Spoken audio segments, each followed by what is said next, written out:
आप देख रहे हैं उर्दू एचडी। व्यूअर्स, गुज़िश्ता माह चीन के आसमान पर रॉकेट जैसी कोई चीज़ बहुत तेज़ रफ्तार के साथ उड़ती देखी गई। तकरीबन पूरी ज़मीन का चक्कर लगाने के बाद मुबैना तौर पर ये अपने हदफ से तकरीबन 40 किलोमीटर पहले गिर गई। माहिरीन के मुताबिक ये एक नई किस्म का हाइपरसोनिक मिसाइल था। ताहम चीन ने इसकी तरदीद की है, लेकिन ये भी सच है कि आवाज़ की रफ्तार से कई गुना ज़्यादा तेज़ी से चलने वाली ये मिसाइल अमेरिका, चीन और रूस के दरमियान हथियारों की दौड़ का बाइस बन चुके हैं। आइए इस बात की तहकीक करते हैं कि हाइपरसोनिक मिसाइल क्या हैं और वो हमारे लिए क्यों बाइस से तशवीश हो सकते हैं। हमारे साथ रहे डॉक्टर गुस्ताओ ग्रेसेल ऑस्ट्रेलिया की वजारत दिफा में काम कर चुके हैं और इस वक्त यूरोपीय कौंसिल बराए खारजी अमूर में सीनियर पॉलिसी फेलो हैं। इनका कहना है कि जंग की तारीख इतनी ही पुरानी है जितनी कि हवा में चीज़ें फेंककर हमला करना।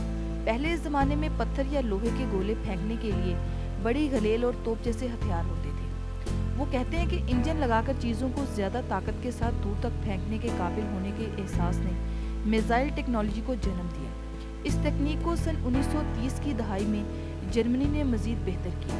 ग्रेसेल का कहना है कि रॉकेट या मिसाइल टेक्नोलॉजी की तरक्की जर्मनी की रेशर फोर्ज के दौर में हुई थी। जर्मनी नया हथियार बनाना चाहता था, इसलिए इसने सैकड़ों साइंसदानों को इकट्ठा किया और इस टेक्नोलॉजी से वाबस्ता इंजीनियरिंग की ज़्यादातर रुकावटें दूर कर दी। व्यूअर्स, पहली जंग अजीम के इख्तिताम पर वर्साए मुआहदे के जर्मनी पर फज़ाइया रखने और फौजी टेक्नोलॉजी में पेशरफ्त करने पर पाबंदी आयद कर दी गई, लेकिन रॉकेट टेक्नोलॉजी के बारे में कुछ नहीं कहा गया क्योंकि इस वक्त ये टेक्नोलॉजी अपना कोई ख़ास वजूद नहीं रखती थी। जर्मनी ने इस पर काम शुरू किया और दूसरी जंग अजीम के खात्मे तक नए हथियार बना लिए। जहां दरियाए पेन बहीरा हॉल्टिक से मिलता है, इसके करीब पेन म्योंडे नामी जगह पर जर्मनी ने दुनिया का पहला सबसे बड़ा और जदीद तरीन हथियारों का तहकीकी मरकज़ बना लिया। इस जगह का इंतखाब इसलिए किया गया क्योंकि यहाँ 400 किलोमीटर की टेस्टिंग रेंज मुयस्सर थी। ग्रेसेल कहते हैं,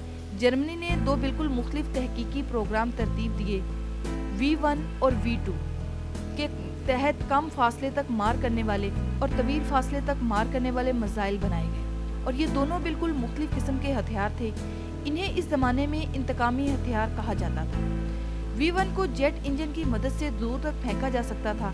इन्हें क्रूज मिसाइलों की इब्तदाई शक्ल कहा जा सकता है। दूसरी तरफ तेज़ रफ्तार V2 तवील फासले तक मार करने वाला मिसाइल था। ताहम दोनों में खामियां भी थी। V1 दागे जाने के बाद जल्द ही ज़्यादा गर्म हो जाता और रास्ता भटक जाता था, और V2 में एक खामी की वजह से हिटलर इसे कभी भी अमेरिका के खिलाफ इस्तेमाल नहीं कर पाए। ग्रेसेल का कहना है कि इसको टेक्नोलॉजी में खामी थी। अगर रेंज बढ़ाई जाती तो टेक्नोलॉजी इसका साथ नहीं देती थी और हदफ से भटकने का खतरा रहता था। न्यूयॉर्क पर हमले के लिए मिसाइल का साइज बढ़ाना पड़ता और ये भी तय नहीं था कि ये हदफ को निशाना बनाने के काबिल होगा। दुरुस्त निशाना लगाने के बारे में ये जर्मनी की तवक्कुआत पर पूरा नहीं उतरा। जंग के दौरान जर्मनी ने लंदन, एंट्रोप और पेरिस पर मिसाइल हमले किए, लेकिन इससे जंग का रुख नहीं बदला। बाद में इन मंसूबों में काम करने वाले साइंसदान हथियारों की तहकीक और खलाई मिशन पर काम करने के लिए अमेरिका और सोवियत यूनियन गए। दोनों ममालिक ने अपनी फौज की ताकत बढ़ाने के लिए मिसाइल टेक्नोलॉजी को बेहतर बनाने के लिए काम किया। व्यूअर्स, सादा अल्फाज में कहें तो जर्मनी के ये दो हथियार आज के क्रूज और बैलिस्टिक मिसाइल हैं। क्रूज मिसाइल ज़मीन की सतह के करीब से परवाज करते हैं और कम फासले तक मार करते हैं, जबकि बैलिस्टिक मिसाइल फिजा से बाहर निकलकर हज़ारों किलोमीटर दूर हदफ को निशाना बना सकते हैं। Doctor Laura Greco Massachusetts Institute of Technology में रिसर्च फेलो हैं। वो कहती हैं कि हदफ को दुरुस्त तरीके से निशाना बनाने और दुश्मन से छीनने के लिए मिसाइल के लिए ज़रूरी है कि वो हवा में अपनी हरकत को कंट्रोल करें।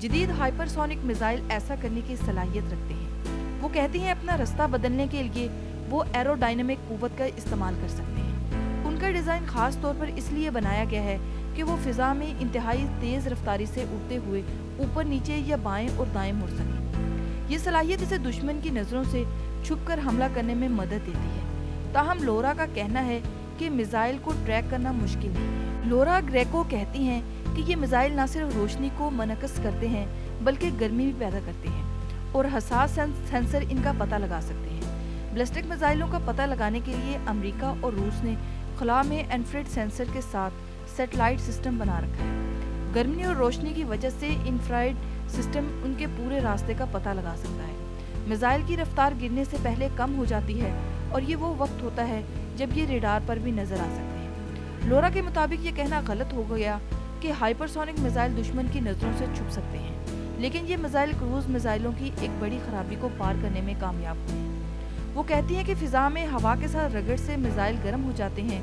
और इस दर्जा हरारत को कम करने के लिए इसकी रफ्तार को कम करना पड़ता है। इस मामले में हाइपरसोनिक मिसाइल इसलिए बेहतर हैं क्योंकि वो अपने रास्ते का एक बड़ा हिस्सा फिजा से बाहर तय करते हैं और ज़्यादा गर्म नहीं होते। लोरा भी इस दावे की तायद नहीं करती कि हाइपरसोनिक मिसाइल एक बड़ा खतरा हो सकता है। वो कहती हैं कुछ ममालिक का दावा है कि वो ऐसे मिसाइल बना रहे हैं क्योंकि वो तेज़ रफ्तार हैं, लेकिन तकनीकी तौर पर यह गलत है कि बैलिस्टिक मिसाइल इनको बराबरी कर सकते हैं।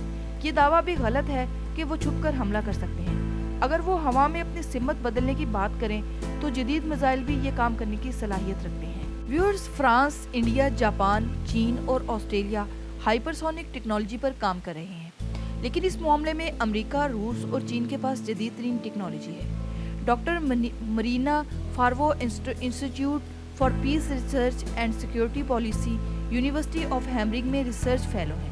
वो कहती हैं कि दुनिया की बड़ी ताकतें मिलिट्री टेक्नोलॉजी के मामले में एक दूसरे से आगे रहने का मुकाबला कर रही हैं। वो कहती हैं कि आमतौर पर यह ख्याल किया जाता है कि मिसाइल जितना तेज़ हो उतना ही बेहतर होता है। हथियार भी मुल्क की इज्जत का सवाल बन जाते हैं। ऐसा नहीं है कि ये ममालिक बेहतर हथियार इसलिए बना रहे हैं कि वो इन्हें इस्तेमाल करना चाहते हैं, बल्कि वो दुनिया को दिखाना चाहते हैं कि वो जदीद हथियार बना सकते। मतलब ये कि चीन का हालिया हाइपरसोनिक मिसाइल का तजर्बा ये दिखाने की कोशिश है कि वो टेक्नोलॉजी के मामले में अमेरिका के बराबर है। डॉक्टर मरीना कहती हैं, अमेरिका कहता रहा है कि मुस्तकबिल में मुमकिन खतरात को कम करने और ज़रूरत पड़ने पर जवाबी कार्रवाई करने के लिए वो हाइपरसोनिक टेक्नोलॉजी पर काम कर रहा है। बहुत से रहनुमाओं को यकीन है कि रूस और चीन इस तरह के हथियार बना रहे हैं, इसलिए अमेरिका को भी ऐसा करने की ज़रूरत है। अगर देखा जाए तो असला की दौड़ ऐसी है कि जो टेक्नोलॉजी एक मुल्क ने बनाई है, दूसरा वही इससे बेहतर करने की कोशिश करता है। हाइपरसोनिक टेक्नोलॉजी पर अमेरिका के काम करने की एक बड़ी वजह यह है कि रूस और चीन में इस पर काम हो। व्यूअर्स, सर्द जंग के दौरान अमेरिका और सोवियत यूनियन ने एटमी हथियार बनाए, लेकिन इन्हें एक दूसरे के खिलाफ इस्तेमाल नहीं किया। माहिरीन का कहना है कि ऐसे हथियार इस्तेमाल करने वालों को इसके नताइज भुगतना पड़ते हैं। बाहमी नुकसान का ये असूल ममालिक को एक दूसरे पर हमला करने से रोकता है और तवाज़ुन बरकरार रखता है। यही वजह है कि रूस और चीन हाइपरसोनिक टेक्नोलॉजी बनाने पर लगे हुए हैं। इन्हें खदशा है कि जंगी सूरत हाल पैदा होने पर रवायती मिसाइल हमलों को नाकाम बनाने में अमेरिका दिफाई निज़ाम इनसे बेहतर है। वो कहती हैं, चीन के पास हाइपरसोनिक हथियार होने से इनकार नहीं, वो पहले भी इस बारे में दुनिया को बताता रहा है। ताहम इनका कहना है कि ये कदरे अजीब है क्योंकि ममालिक के लिए अपनी फौजी ताकत में इजाफा करना कोई नई बात नहीं है। हर मुल्क हाइपरसोनिक हथियार चाहता है और यही हथियारों की दौड़ की वजह है। लेकिन क्या ये दौड़ दुनिया को एक खतरनाक जगह बना रही है? हमारे साथ रहिएगा जानने के लिए। आज की वीडियो बस यहीं तक थी। उम्मीद है आपको हमारी आज की वीडियो पसंद आई होगी। वीडियो को लाइक और शेयर करें और चैनल को सब्सक्राइब करें। अपनी राय का इजहार कमेंट सेक्शन में करते रहें। Thank you for watching this video. Keep watching Urdu HD।